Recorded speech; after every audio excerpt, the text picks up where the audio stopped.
Hello friends, मैं गौरव और ये देखो सिर्फ एक आदमी की वजह से तो वो आदमी कौन है और ऐसा क्या किया उस आदमी ने जो आज लाखों लाशें बिछने से रह गए। एक एक्सपेरिमेंट परफॉर्म किया जिसमें एक बच्चे को एक चिंपैंजी के साथ कुछ महीनों तक रखा गया और क्या लगता है इसका परिणाम क्या हुआ होगा? चांद पे दूसरा कदम रखने वाला कौन था? हाँ, हमें पता है, बज़ ई एल्ड्रिन। लेकिन क्या आपको पता है कि वो मून ट्रिप से लौटने के बाद नासा छोड़ दिया और एक कार मैकेनिक का जॉब करने लग गया? लेकिन ऐसा क्यों? But without wasting any time, let's get started with today's fact की बातें। Number 1, अच्छी आदत गंदी बात। सावधान, अगर आप अच्छे बच्चे की तरह गुड मैनर्स को फॉलो करते आए हैं तो अभी इसी वक्त सब कुछ छोड़ छाड़ के ये बात सुनो। आपकी और मेरी तरह अच्छी आदतों के पुजारी टाइको ब्राहे, जो कि 16th सेंचुरी के महान एस्ट्रोलॉजर थे, वो गुड मैनर्स को स्ट्रिक्टली फॉलो करते करते सीधा मौत के गीले घाट उतर गए थे।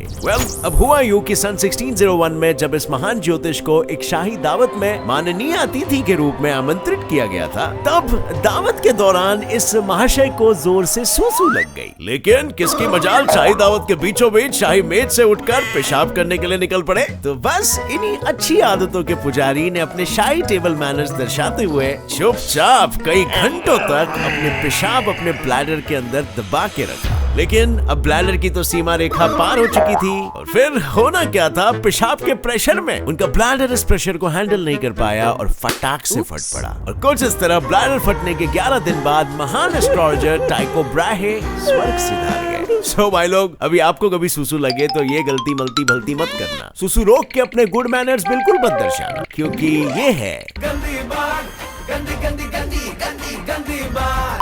Number 2, baby versus chimpanzee. अब फ्रेंड्स, जरा सोचो क्या होगा जब एक 9 महीने के छोटे बच्चे को उसके माता पिता जानबूझकर एक 7 महीने के चिंपैंजी के साथ 24/7 रखे तो, और वो भी पूरे 9 महीनों तक। मतलब ये सब करके क्या सिद्ध करना चाहते थे पेरेंट्स?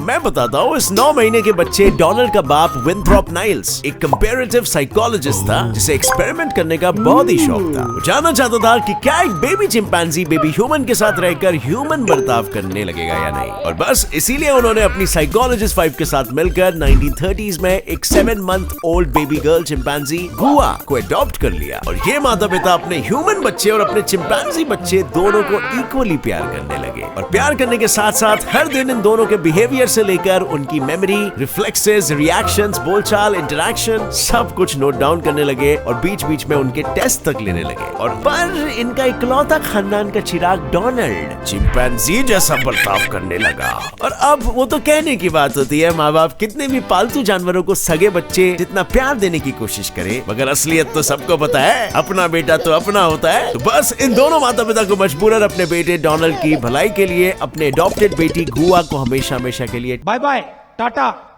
Number 3, लॉ तोड़ना और लॉ बदलना। अब लोग, क्या आपने कभी किसी महिला को लॉ तोड़ने के साथ साथ उसी पूरे लॉ को ही बदलते हुए भी देखा है? तो चलिए मैं मिलाता हूँ आपको। सन 1908 में न्यूयॉर्क में तो फ्रेंड्स, जब जॉन वाइटली यूएस के लुइसियाना स्टेट के प्रिजन के डिप्यूटी वार्डन बने, तब उन्होंने जेल के कैदियों के लिए काफी अच्छे रिफॉर्म्स लाए। कैदियों के अच्छे बर्ताव को बढ़ाने के लिए इन्होंने जेल के अंदर रिवॉर्ड सिस्टम शुरू किया, जहाँ कैदियों को अच्छा काम और अच्छा बर्ताव करने पर फ्री एजुकेशनल अपॉर्चुनिटीज के साथ साथ एक्स्ट्रा विजिट्स भी मिलने लगे। इतना ही नहीं, इन्होंने अपने एकदम विश्वसनीय और होनहार कैदियों को खेल प्रतियोगिता और अन्य कार्यक्रमों में भाग लेने के लिए भी दिया, जिसके लिए उन्हें अक्सर जेल से बाहर जाने की अनुमति दे दी जाती थी। और इससे कैदियों के एग्रेशन लेवल सीधा ड्रॉप हो गए और जेल के अंदर काफी अच्छा और पॉजिटिव सा वातावरण बन गया, जो कि एक बहुत ही बड़ी अचीवमेंट थी जॉन के लिए। अब जाहिर सी बात है, जिस इंसान ने कैदियों के जीवन को मूल्य देने के लिए इतना सब कुछ किया, जब वो ही रिटायर होने आ गए तो इन कैदियों का भी कुछ तो फर्ज बनता था ना। तो बस इन सभी ने मिलजुल कर इस पुलिस अफसर जॉन वाइटली को दिल से शुक्रिया अदा करने के लिए उनके रिटायरमेंट से पहले एक सरप्राइज फेयरवेल पार्टी जेल के अंदर थ्रो की। Number 5, iron man suspended. दोस्तों, क्या आपको पता है हम सभी के फेवरेट एवेंजर आयरन मैन एके रॉबर्ट डाउनी जूनियर को मात्र 16 साल की उम्र में स्कूल से सस्पेंड कर दिया गया था। दरअसल हुआ यूं कि रॉबर्ट का एक क्लासमेट चुपचाप मन लगाकर एक कॉमिक बुक पढ़ रहा था, जिसे रॉबर्ट ने नर्ड कहकर चिढ़ाया। पर उस नर्डी क्लासमेट से कुछ रिस्पॉन्स न मिलने पर रॉबर्ट ने सीधा उसके हाथ से वो कॉमिक बुक छीना और उसके लिटरली चिथड़े फिथड़े फाड़ दिए, जिससे वो एक दिन के लिए सस्पेंड कर दिया गया। पर गेस व्हाट, कौन सी कॉमिक बुक थी वो? बुक पलटो रे, आयरन मैन। जिस किताब के चीतड़े फाड़े उसी किताब ने उसके भाग्य में नोटों की गड्डी बिछा दी। नंबर 6, क्यों छोड़ा नासा? नील आर्मस्ट्रांग के बाद मून पर जाने वाले दूसरे इंसान बज एल्ड्रिन ने धरती पर आने के बाद पता है क्या किया? उसने नासा से सीधा रिजाइन कर लिया। लेकिन आखिर ऐसा क्यों? क्या हो गया था भाई? मैं बताता हूँ। दरअसल सन 1969 में चांद पर पहुंचने के बाद जब बस धरती पर लौटे तब वो एक डीप डिप्रेशन स्टेट में चले गए। और ना ये डिप्रेशन उन्हें चांद या नील आर्मस्ट्रांग के first man to be on the moon होने से नहीं मिला। वो बात अलग है कि बस को second man to walk on the moon का टाइटल इतना पसंद नहीं आया होगा, पर नासा छोड़ने की वजह ये पसंद नापसंद बिल्कुल नहीं थी, बल्कि उनके फैमिली में चलते आए लॉन्ग लास्टिंग डिप्रेशन थी। अब फ्रेंड्स, बस का कहना यह था कि उन्हें डिप्रेशन दरअसल विरासत में मिली है अपने माता पिता से, क्योंकि उन दोनों ने डिप्रेशन के चलते खुदकुशी कर ली थी। और जब बस चांद से धरती लौटे तब शोशा और कैमरे के चारों ओर घिरे रहने पर वो खुद को नासा के पब्लिसिटी का एक पॉन मानने लगे, एक प्यादा। वो खुद को दूसरों से एकदम अलग और आइसोलेट करने लगे। और उस दौरान डिप्रेशन की सीढ़ी चढ़ने पर शराब ने भी उनका बहुत साथ दिया। तो बस इसी डिप्रेशन और शराब की आड़ में उन्होंने सन 1971 में नासा से रिजाइन कर लिया और वो फिर एक कार सेल्समैन के रूप में काम करने लगे। I mean, डिप्रेशन अच्छों को तक नहीं छोड़ता और उन्हें कहां से कहां पहुंचा देता है, एक एस्ट्रोनॉट से सीधा एक car salesman. Unbelievable. Number 7, world war 3 होने ही वाला था। अब भाई लोग, आप बिलीव नहीं करने वाले हो, पर वर्ल्ड वॉर 3 बस होने ही वाला था कि उसके होने से बस 2 मिनट पहले इस नौजवान सोल्जर ने अपने एक ना से पूरे दुनिया की तबाही होने से बचा लिया। आज से लगभग 59 इयर्स पहले सन 1962 में इस रशियन आर्मी ऑफिसर वेसिली अलेक्जेंड्रोविच आर्खिपोव ने क्यूबा में खड़े अमेरिकी शिप्स पर न्यूक्लियर बॉम्ब लॉन्च करने से साफ इनकार कर दिया।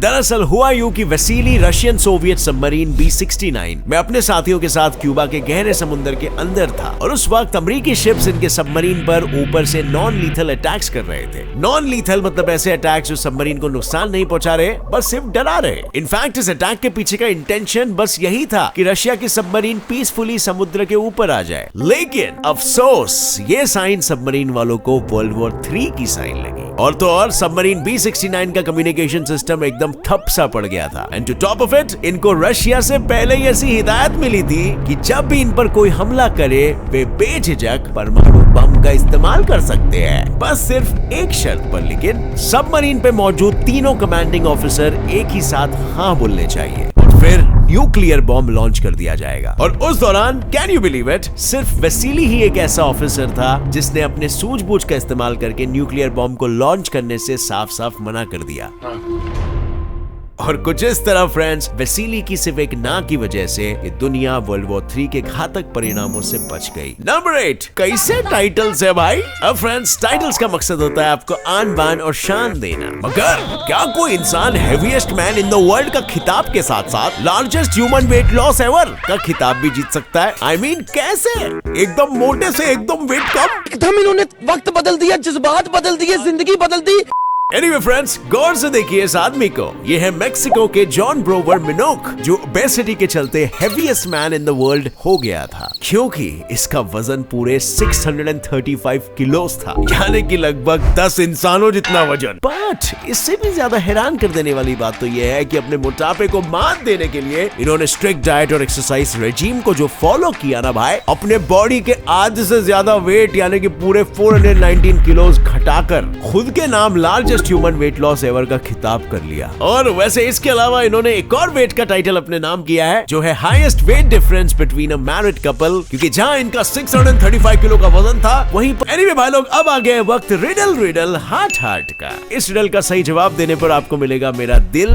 सो चलिए बताइए, ऐसी कौन सी चीज है जिसे आप आधा खा भी लेते हैं तब भी वो पूरी रहती है? हा, ट्रिकी क्वेश्चन राइट? इसका जवाब तुम मुझे बताओगे नीचे कमेंट में और मैं बरसाऊंगा मेरा प्यार तुम्हारे उस कमेंट में। लाइक करो ये वीडियो को अगर पसंद आई और कुछ नई बातें सीखने मिली तो। अगर आप नए हो इस चैनल पर तो अभी सब्सक्राइब कर लो और हाँ, नोटिफिकेशन बेल ऑन कर लेना, ऑल का ऑप्शन सेलेक्ट करके, ताकि आगे आने वाली ऐसे ही दिमाग चलाओ वीडियोस आप कभी ना मिस कर सको। Stay curious my friends, keep learning and keep growing. जय हिंद।